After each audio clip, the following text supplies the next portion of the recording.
आपका आज वीडियो में स्वागत है। तो सबसे पहले आप सबको हमारी तरफ से हैप्पी गुड़ी पड़वा, बहुत बहुत ज्यादा शुभकामनाएं। आई होप आप बहुत अच्छे से सेलिब्रेट कर रहे होंगे। और अभी बढ़ते हैं हम आज अपनी वीडियो की तरफ। टाइटल क्या बताएंगे मौजम? टाइटल है the future of air travel in India, India in motion episode 3 Curly Tales. तो चलिए देखते हैं ये वीडियो। लेकिन से पहले इस वीडियो का चैनल का ओरिजिनल लिंक आपको हमारी वीडियो के डिस्क्रिप्शन मिल जाएगा। सब्सक्राइब के, लाइक के, शेयर को, फॉलो करेंगे चैनल को। उसके अलावा मैं व्लॉग चैनल लेके इंस्टाग्राम लिंक भी हमारी वीडियो के डिस्क्रिप्शन मिल जाएगा। सब्सक्राइब के, लाइक के, शेयर को, फॉलो करें। चलिए देख लेते हैं ये वीडियो।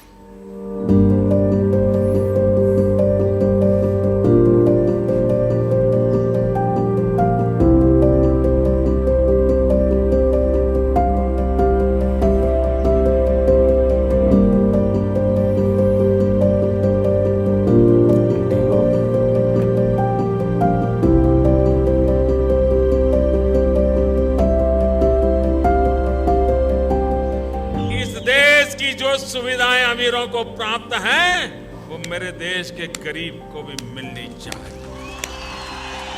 जो सामान्य व्यक्ति हवाई चप्पल पहन करके घूमता है, वो मुझे हवाई जहाज में दिखना चाहिए। ये मेरा सपना है।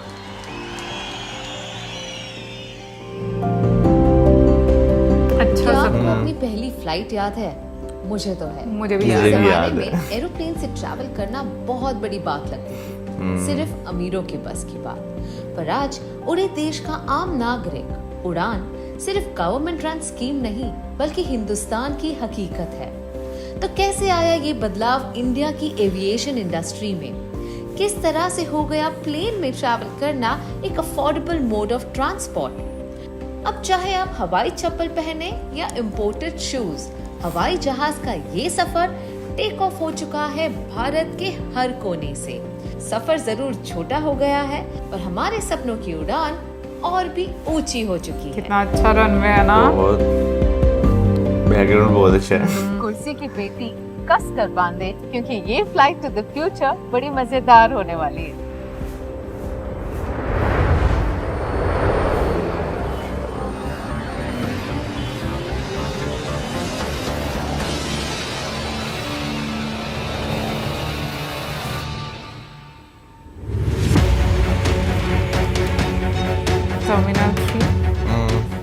एविएशन सेक्टर में इंडिया हमेशा से ही उभरता सितारा रहा है। We are one of the fastest growing aviation markets in the world.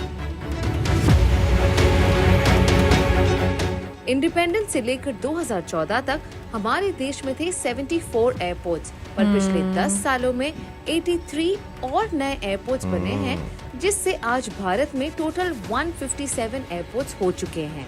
साथ ही एयर पैसेंजर्स की संख्या 7.6 करोड़ से बढ़कर अब हो गई है 15.2 करोड़ से भी ज्यादा ऑलमोस्ट। पिछले 10 सालों में हमारी प्लेन्स की संख्या 400 से बढ़कर अब 757 हो चुकी है। एयर इंडिया और इंडिगो ने 1720 और एयरक्राफ्ट्स का ऑर्डर भी दिया है। और ये सब मुमकिन हुआ प्राइम मिनिस्टर के विजन और उड़ान स्कीम से। मतलब उड़े देश का आम नागरिक। उड़ान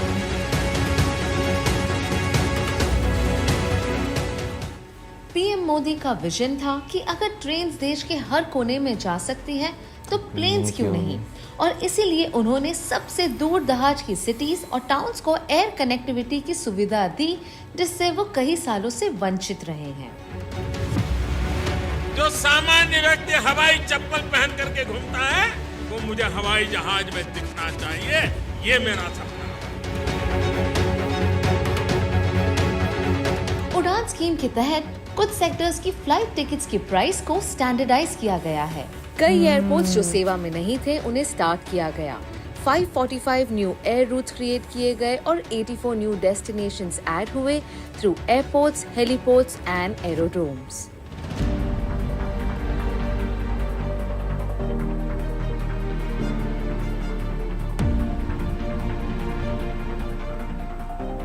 जैसे अब मैं हूँ ईटानगर के डोनी पोलो एयरपोर्ट पर, जो अरुणाचल प्रदेश का सबसे पहला ग्रीनफील्ड एयरपोर्ट है। नॉर्थ ईस्ट के सबसे बड़े स्टेट में 2022 तक कोई एयरपोर्ट ही नहीं था। यहाँ तक पहुँचने या यहाँ से निकलने के लिए the closest airport was the Guwahati airport, जो यहाँ से 6 से 7 घंटों की दूरी पर है। मतलब फ्लाइट लेने के लिए घर से 9 घंटे पहले निकलना पड़ता था, पर अब नहीं।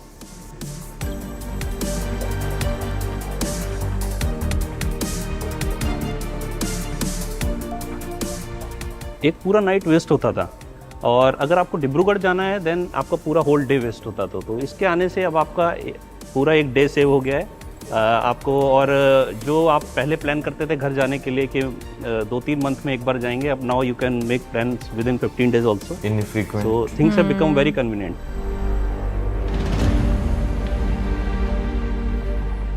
तेजी से बढ़ता एविएशन सेक्टर भारत की ओवरऑल ग्रोथ और एम्प्लॉयमेंट जनरेशन को भी गति दे रही है।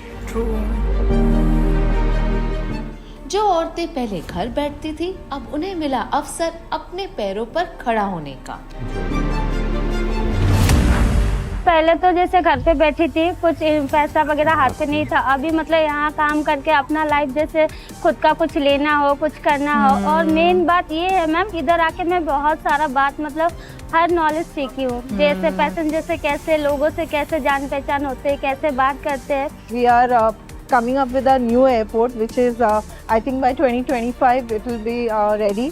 So with that, a number of more opportunities, employment for people from northeast and from outside also.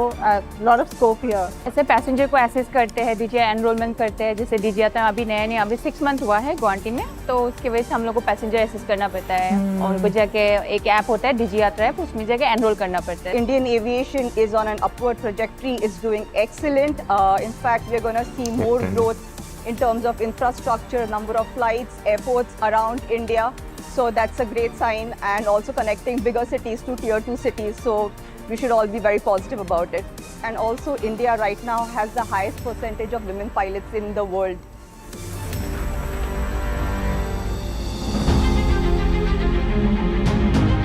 जहां 2014 तक नॉर्थ ईस्ट में सिर्फ 9 ऑपरेशनल एयरपोर्ट्स थे और हफ्ते में 900 से कम फ्लाइट्स चलती थी, वही 10 सालों में 19 एयरपोर्ट्स इंक्लूडिंग 2 हेलीपोर्ट्स ऑपरेशनलाइज हो चुके हैं और अब 1900 से ज्यादा फ्लाइट्स का आना जाना है।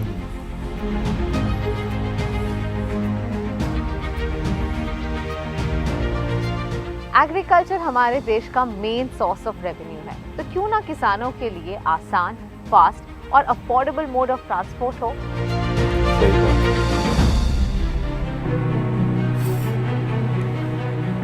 मिलिए अरुणव से, जो अरुणाचल प्रदेश के एक किसान हैं और अपने टी प्लांटेशंस के सिलसिले में पूरे भारत में बिजनेस करते हैं। उनका मानना है कि ट्रेन की फर्स्ट एसी स्लीपर क्लास और फ्लाइट की टिकट के दाम में कुछ ज्यादा अंतर नहीं है। साथ ही इन्हें मिलता है कंफर्ट और अपने डेस्टिनेशन पर जल्द पहुंचने की सुविधा। पहले तो आपका 3-4 दिन लगता था, अभी 3-4 दिन आपका राजधानी एक्सप्रेस ट्रेन में जाना पड़ता था।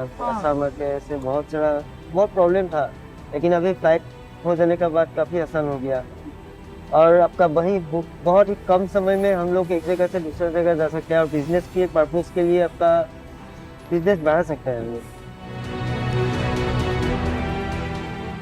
वाजिब है, इससे न सिर्फ यहाँ के रहने वालों को सहूलियत और नौकरी मिली, बल्कि नॉर्थ ईस्ट में टूरिस्ट के लिए आना भी बहुत आरामदायक हो गया।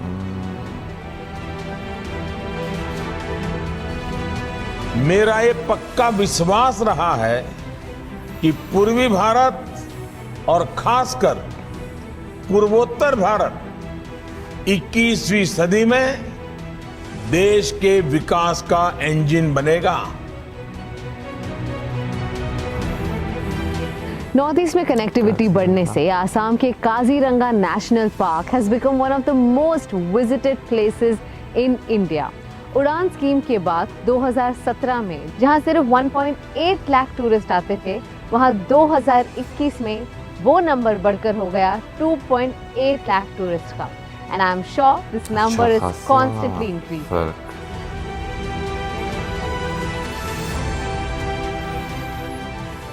So many years there was not a good hotel. अभी तो 2 5-star होटल आ गए हैं शिलोंग में। तो यू कैन इमेजिन बिजनेस कितना बड़ा है। टूरिज्म बढ़ने से इस ओवरऑल डेवलपमेंट काफ़ी हुई है।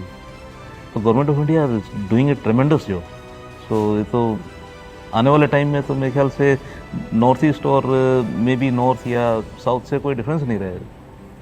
ठीक इसी तरह 2020 में लॉन्च हुआ बिहार का दरभंगा एयरपोर्ट इंडिया के ईस्टर्न रीजन्स का one of the busiest airports बनकर उभरा है। देवगढ़ का बैद्यनाथ धाम, जहां हर साल करोड़ों में श्रद्धालु आते थे, वहां 2022 से पहले कोई एयरपोर्ट ही नहीं था। आज ये एयरपोर्ट इंडिया का 7th highest profit making airport बन चुका है। इसी तरह महाराष्ट्र का शिरडी एयरपोर्ट, सिंधुदुर्ग एयरपोर्ट, कर्नाटका का कालाबुरागी एयरपोर्ट, शिवमोगा एयरपोर्ट, केरला का कन्नूर एयरपोर्ट, आंध्र प्रदेश के कुरनूल एयरपोर्ट ने इन एरियाज की कनेक्टिविटी और टूरिज्म सेक्टर को जबरदस्त बूस्ट किया है। उड़ान की वजह से खजुराहो, अमृतसर, अजमेर जैसी एरियाज भी अब मेजर टूरिस्ट डेस्टिनेशंस बन के उभरे हैं।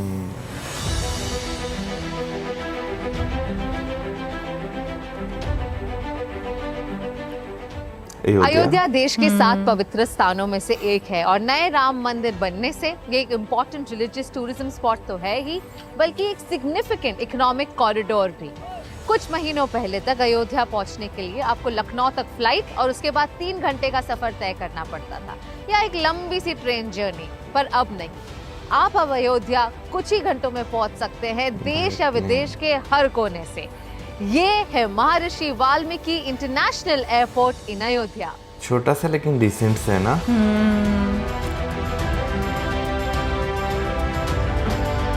बात तो सहूलत की है ना, कि सहूलत के अंदर कितनी कितनी है। सहूलतें हैं, बेहद छोटी जगह हो। 822 एकर्स में फैला phase 1 of Maharshi Valmiki international Phase airport one है। रेडी, और बहुत ही जल्द फेज 2 भी रेडी हो जाएगा, जिसकी एनुअल कैपेसिटी होगी of managing about 10 lakh passengers. और सिर्फ ये ही नहीं, इतने सारे पैसेंजर्स को हैंडल करने के लिए there is going to be so many employment opportunities. Ayodhya के लोकल्स को यहाँ पर जॉब्स मिलेगी, रिस्पेक्टेबल जॉब्स मिलेगी और उनके ट्रैवलिंग के लिए कंफर्ट। पूरा वहाँ कल्चर दर्शाया हुआ है। विकास के इन कार्यों से अयोध्या में रोजगार और स्वरोजगार के नए अवसर भी बनेंगे। इससे यहाँ के टैक्सी वाले, रिक्शा वाले, होटल वाले, ढाबे वाले, प्रसाद वाले, सबका फायदा होगा। फूल बेचने वाले, पूजा का फायदा। सामग्री बेचने वाले, हमारे छोटे मोटे दुकानदार भाई, सभी की आय बढ़ेगी।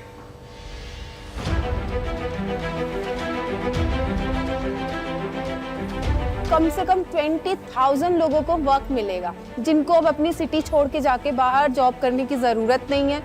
यहाँ के लोगों के जीवन का स्तर जो निम्न था वो कहीं ना कहीं उच्च की तरफ जा रहा है, क्योंकि बहुत ज़्यादा इनकम बढ़ रही है लोग, और डेफिनेटली इनकम बढ़ेगी तो लाइफ स्टाइल तो चेंज होगी, तो वो कहीं ना कहीं बहुत प्लस पॉइंट है। और टूरिस्ट के आने से इनकम तो डबल होती ही होती है।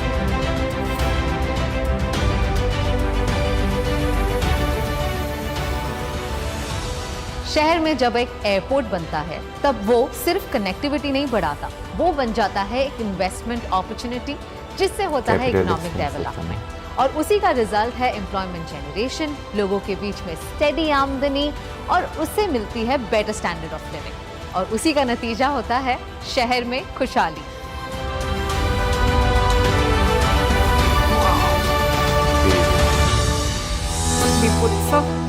पूरा नहीं पड़ा गया। नहीं मैंने कहा उस टाइम छोटे का। शहरों को मिल रही है एयर कनेक्टिविटी, वहाँ मेट्रो सिटीज के एयरपोर्ट को भी वर्ल्ड क्लास लेवल पर अपग्रेड किया जा रहा है।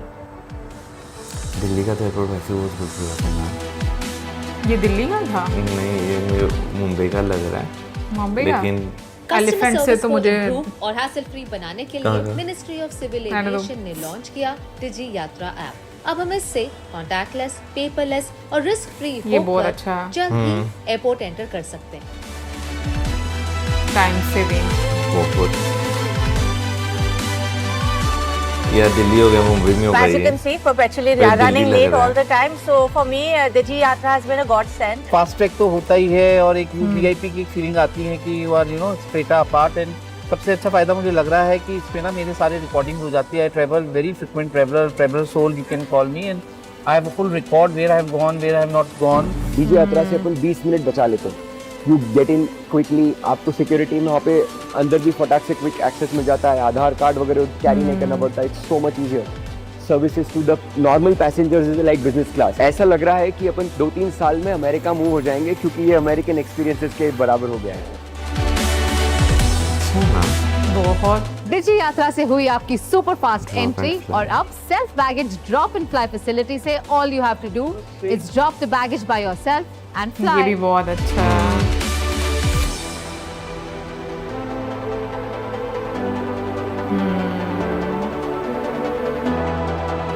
से वो याद है हमने वो ये ये हुआ देखा ना था आत्मनिर्भर मशीन. भारत.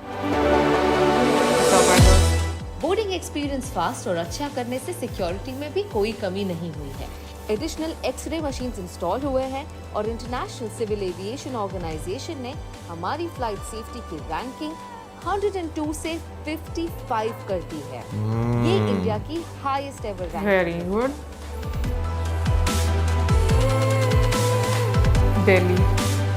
हाँ मैंने तो है दिल्ली, मुंबई का सोचा नहीं था. आज हम कुछ ज्यादा डिफरेंट देख रहे हैं ना दिल्ली. आशे भी लॉन्च. डोमेस्टिक ट्रैवल तो बढ़ ही रहा है बट इंक्रीज कनेक्टिविटी से कई सारे इंटरनेशनल ट्रैवलर्स अब इंडिया में आ रहे हैं और हम भी बाहर ट्रैवल कर पा रहे हैं. We're sitting here in this beautiful lounge and there's wonderful shopping and there's delicious food. I didn't expect there to be such amazing food and great. Country of 1.4 billion people and what is it, like 400 million people live in cities, and the fact that there is organizations still and people, you know, are able to live and have their lives, and you know, no one seems to be going hungry or anything like that. Those things are really impressive, and there are things I think that we can learn in the United States as well. I came here after so many years. I came back and I feel it's like it has developed, and I love India. And I love all this airport, these lounges. Wow, they're amazing. ये वाकई बहुत खूबसूरत है. Well, इन fast pace travellers को cater करने के लिए हमारी गवर्नमेंट को भी फास्ट पेस्ड होना पड़ेगा और इसीलिए मोदी सरकार ने फ्यूचर टारगेट्स भी सेट कर लिए हैं फॉर द ईयर 2030. और एयर कनेक्टिविटी हमारे यहाँ बहुत बड़ा चैलेंज है. इस वजह से भारत अपने पोटेंशियल को परफॉर्मेंस में नहीं बदल पा रहा. सबसे बड़ी चीज है तो पोटेंशियल पहचानना. कनेक्टिविटी इंफ्रास्ट्रक्चर में इन्वेस्टमेंट को अपनी प्राथमिकता बनाया. आज भारत दुनिया के सबसे वेल कनेक्टेड मार्केट में से एक बन रहा है. देश में आज नए एयरपोर्ट्स का निर्माण, एग्जिस्टिंग एयरपोर्ट्स को एक्सपैंड और मेन एयरपोर्ट पर लोड कम करते हुए शहर के आउटस्कर्ट्स में ग्रीन फील्ड एयरपोर्ट्स बनाए जा रहे हैं. जैसे जेवर में बन रहा है नोएडा इंटरनेशनल एयरपोर्ट, जिससे उम्मीद है कि इंदिरा गांधी इंटरनेशनल एयरपोर्ट पर लोड कम हो सके. नवी मुंबई इंटरनेशनल एयरपोर्ट होगा इंडिया का सबसे बड़ा एयरपोर्ट जो छत्रपति शिवाजी एयरपोर्ट को डीकंजेस्ट करने में मदद करेगा. इसके अलावा आने वाले सालों में 10 ऐसे और एयरपोर्ट्स लॉन्च होने वाले हैं. हाल ही में प्राइम मिनिस्टर नरेंद्र मोदी ने 15 नए एयरपोर्ट प्रोजेक्ट्स लॉन्च किए हैं जिनका कॉस्ट होगा 9,800 करोड़ रुपए, जो 61.5 मिलियन पैसेंजर्स को हर साल सर्व करने की क्षमता रखेगा. कनेक्टिविटी और कंफर्ट के साथ एस्थेटिक्स और हमारे कल्चर का खास ध्यान दिया गया है.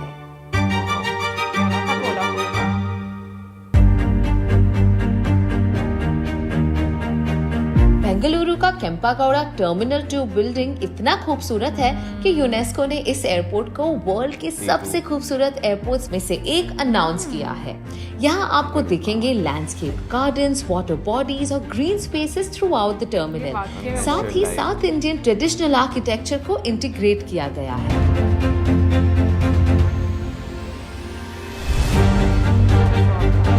उसी तरह डावोलिम एयरपोर्ट के बाद अब गोवा में है मोपा एयरपोर्ट, जिसे बेस्ट सस्टेनेबल ग्रीनफील्ड एयरपोर्ट का अवार्ड मिला है. पीएम मोदी के सस्टेनेबल और इको फ्रेंडली डेवलपमेंट के विजन का सबसे बड़ा जीता जागता उदाहरण है कोची इंटरनेशनल एयरपोर्ट, जो वर्ल्ड का first solar powered green airport है. Another architectural marvel is the new terminal of Port Blair Airport, जो एक शेल के शेप में है और अंडमान और निकोबार आइलैंड्स की नेचुरल ब्यूटी को रिफ्लेक्ट करता है। With the growth and speed with which the aviation industry is going, एक बात तो निश्चित है, इंडिया बदल रहा है और बहुत तेजी से बदल रहा है।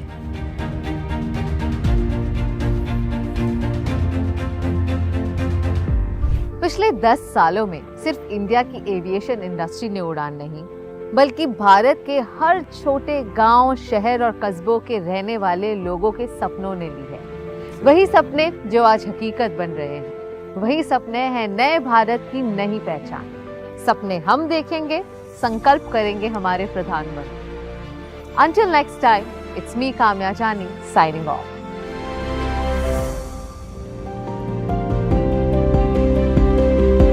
भाई आज के टाइम में जो है ना, जब हम मॉडर्न कंट्रीज जिनको हम फर्स्ट वर्ल्ड कंट्री भी कहते हैं, उनको जब हम एक जो ऐप है फ्लाइट रेडार 24 जब उसकी बात करते हैं, उस पर देखते हैं ना, तो आपको एक चीज़ जो है ना वो नज़र आती है कि भाई वहाँ पर जो है ना आपको एयर कनेक्टिविटी भाई भर भर कर जो है वो नज़र आ रही होती है। आप मैप ऑन करते हैं तो आपको मैं कहता हूँ कि आप कहते हैं भाई इतने जहाज़ है वो आपको कहाँ से नज़र आ रहे हैं। तो भाई नो डाउट मॉडर्न टाइम में आपको जो है ना एयर कनेक्टिविटी एक जगह से दूसरी जगह पहुँचाने में जो है ना बहुत इंपॉर्टेंट रोल प्ले करती है। नो डाउट आपको बुलेट ट्रेन देखने को मिलती हैं, आपको हाई स्पीड, आपको सेमी हाई स्पीड ट्रेन देखने को मिलती है मेरा ख्याल, लेकिन फिर भी ऑन दी अदर साइड जो है ना एयर कनेक्टिविटी का एक अपना रोल है। और मुझे लगता है कि अगर आप टूरिस्ट कंट्रीज की भी बात करो तो आपको हवाई यात्रा वहाँ पर बहुत ज़्यादा फ्रीक्वेंटली नज़र आती है कि कनेक्टिविटी है हर छोटे बड़े शहर के साथ, चाहे एयरपोर्ट्स छोटे हैं लेकिन एक कनेक्टिविटी आपको मिलती है। और दूसरा ये कि मुझे लगता है कि ये जो ट्रांसपोर्ट का एक मोड है इसमें लोगों के लिए बहुत ज़्यादा आसानी है। और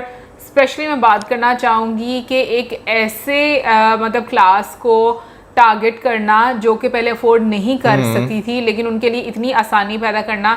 और मुझे वो लाइन सच में बहुत अच्छी हवाई चप्पल वाली एग्जैक्टली कि हवाई चप्पल पहनने वाले हवाई यात्रा करेंगे, तो मुझे ये लाइन बहुत ज़्यादा अच्छी लगी। क्योंकि जिस तरीके से एक बीच में मतलब जो लाइक यू नो किसान थे जो कि चाय की काश्तकारी करते थे, उनके बारे में बोला। बाकी में 3-4 दिन जब आप ट्रैवल करते हो आप कितने थक जाते हो, चाहे जितना मर्जी आरामदेह सफ़र हो, बट आपके टाइम की बचत, आपके मतलब पैसा ठीक है थोड़ा बहुत ज़्यादा लगता हो, लेकिन आई थिंक टाइम सेविंग बहुत ज़्यादा। और दूसरा ये कि आप अपना बिजनेस को और ज़्यादा जगहों तक फैलाने के लिए बहुत ज़्यादा आसानी हो जाती है। देखें ना जैसे बीच में जो है वो जिक्र किया गया, देखें वो जो है 4 दिन जो है वो ट्रैवल कर रहे हैं, लेकिन उन्होंने कहा कि भाई जो फर्स्ट क्लास है ट्रेन की और इसकी जो है इकोनॉमी क्लास की टिकट जो है थोड़ा बहुत फर्क है। लेकिन आप ये देखें वो 4 दिन में 4 डील्स कर सकते हैं। जो 4 दिन जो है वहाँ जो है वो 4 डील्स जो है वो कर सकते हैं।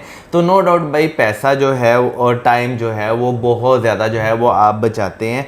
फिर लेकिन उसके साथ साथ फिर ये भी है ना कि गवर्नमेंट की जो है वो पॉलिसीज़ जो है वो कितनी है। अभी इंडिया में हवाई सफ़र की बात करें तो आपको सस्ता जो है वो देखने को मिलता है। लेकिन बीच में उन्होंने बताया भी ना कि गवर्नमेंट ने जो प्राइसेस हैं वो एक यू नो स्टैंडर्ड, हाँ एग्जैक्टली उस तरीके से कि जो लोग हैं वो आराम से सफ़र कर सकें। भाई देखें चीज़ें प्राइसेस कंट्रोल करना वो गवर्नमेंट का काम है, क्योंकि आप जितनी भी चीज़ें, अगर एक बाज़ार है एक मार्केट है वहाँ पे गवर्नमेंट का कंट्रोल होना जो है ना चीज़ों को लेकर बहुत ज़्यादा ज़रूरी है। वरना अगर हर बंदा अपनी मनमानी करना शुरू कर दे, ठीक है जहाज़ में क्लासेस होती हैं उसका अपना अपना फेयर होता है, लेकिन जो है ना गवर्नमेंट का कंट्रोल होना बहुत ज़्यादा ज़रूरी है।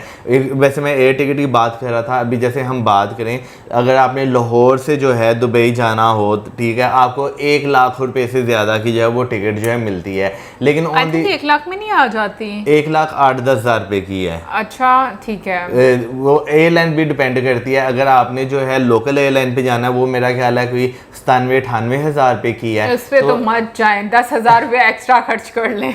लेकिन उसमें आपको ये डिले हो जाए, कैंसिल हो जाए, वो चीज़ें जो है फेस करनी पड़ती है। लेकिन ऑन दी अदर साइड आप इंटरनेशनल फ्लाइट्स की बात करते हैं तो वो 1 लाख प्लस जो है वो चले थे। लेकिन ऑन दी अदर साइड आप इंडिया की अगर बात करते हैं तो भाई आपको बहुत ज़्यादा सस्ती जो है वो टिकटें देखने को मिलती हैं आपको 18,000, 20,000, 30,000 इन डिफरेंट एयरलाइंस के हिसाब से जो है वो देखने को मिलती है। तो लिटरली मैं जो है ना बिज़नेस क्लास की टिकट्स देख के ना इंडिया में हैरान होता हूँ यार, इतना सस्ता बिजनेस क्लास, यानी कि वो मैं PKR में ही कन्वर्ट करके देखता हूँ, मैं INR की बात नहीं कर रहा कि भाई मैं पता नहीं एक दिन ऐसे मैं क्या शौकिया देखता था कितनी जो है वो टिकट आती है, पता नहीं कौन से मैं कंट्री की देख रहा था, तो भाई लाहौर से उस कंट्री की, हालांकि डिस्टेंस ज़्यादा पड़ता था, ठीक है, दिल्ली का, तो वो जो है लाहौर से 5 लाख रुपए की थी और दिल्ली से भाई 3 लाख रुपए की थी बिजनेस क्लास की।